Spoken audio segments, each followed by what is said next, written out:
I see three deep messages in President Xi Jinping's inspection tour of Liaoning province, with his call for revitalization of China's northeast region, and his visits to a robotics and automation enterprise, a military museum, and areas of flood control and ecological restoration. The first deep message is common prosperity. Let's understand the background. China's northeast was the center of New China's original large-scale industrialization, based on the central planning model of the former Soviet Union. While rapid development of heavy industry had initial benefits, China's subsequent reform, market orientation, entrepreneurial companies, and consumerism caused economic decline in Liaoning, and thus the long-term Northeast revitalization strategy in which President Xi just now expressed full confidence. The deep message here is how Xi promoted revitalization in the context of featuring common prosperity and happiness for all, not just a few.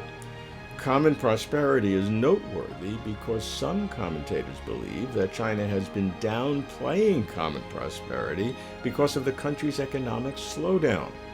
While there are always modifications to meet real-world conditions, President Xi makes it clear that common prosperity is and will continue to be a priority for him and thus for the country, and let no one doubt it.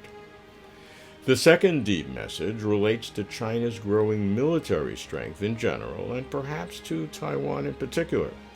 As is his custom, President Xi visited a military site of high symbolism, here the Liaoning Campaign Memorial, which recounts the history of what China calls its liberation of northeast China, a crucial victory of the People's Liberation Army, led by the Chinese Communist Party, over the Kuomintang nationalist government during the late stages of the Civil War. Perhaps a reminder of what happened more than 7 decades ago? Perhaps a reminder that the Civil War has not yet ended.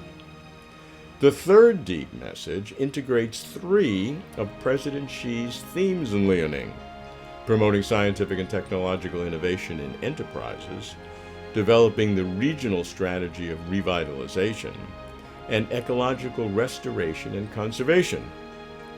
Call the first innovation, the second coordination, and the third green.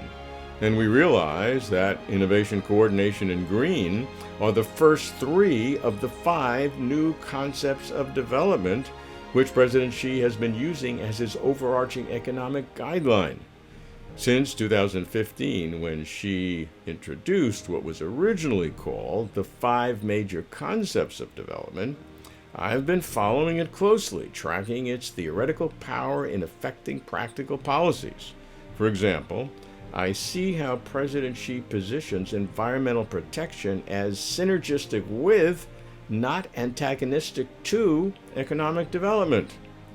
This is why I do not count it as coincidence that during this same week, the lead story on the first page of People's Daily reported Xi's latest article in Choushi, the party's theoretical journal, on implementing the new development concept, which, Xi states, answers a series of theoretical and practical questions about the purpose, driving force, methods, and approaches of high-quality development. Xi exhorts the whole party to implement the new development concept completely, accurately, and comprehensively by paying attention to innovative development, coordinated development, green development, open development, and shared development, so that together they form a synergy. In People's Daily, President Xi writes to stress the theoretical. In Liaoning, he walks to stress the practical.